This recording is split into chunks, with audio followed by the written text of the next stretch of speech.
गुजरात में कभी पाटीदार आंदोलन का बड़ा चेहरा रहने वाले हार्दिक पटेल को कांग्रेस से बगावत करने का बड़ा इनाम मिलने जा रहा है। बताया जा रहा है कि कांग्रेस छोड़कर बीजेपी में आने वाले पटेल के लिए बीजेपी ने एक ऐसा प्लान तैयार किया है जिससे न केवल हार्दिक पटेल का करियर चमक सकता है बल्कि उनके समर्थकों के बीच यह नई ऊर्जा का संचार भी कर देगा।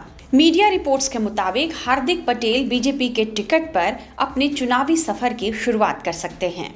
बताया जा रहा है कि उन्हें गुजरात के विरामगाम सीट से उम्मीदवार बनाया जा सकता है। मीडिया रिपोर्ट्स में यह भी कहा जा रहा है कि पटेल के साथ साथ ओबीसी आरक्षण आंदोलन चलाने वाले अल्पेश ठाकोर को भी बीजेपी अपना उम्मीदवार बना सकती है। हार्दिक की तरह अल्पेश भी कांग्रेस में छोटी सी पारी खेल चुके हैं। वे 2017 के चुनाव से पहले ही कांग्रेस में शामिल हो गए थे।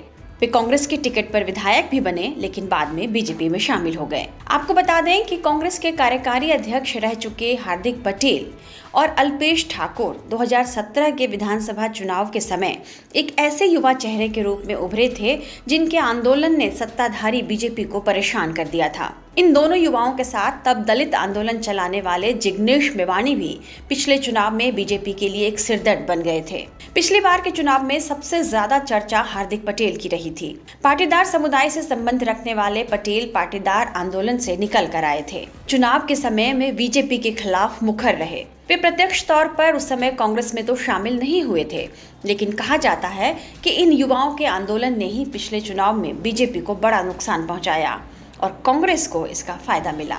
इस चुनाव में बीजेपी को 99 और कांग्रेस को 77 सीटें मिली थी।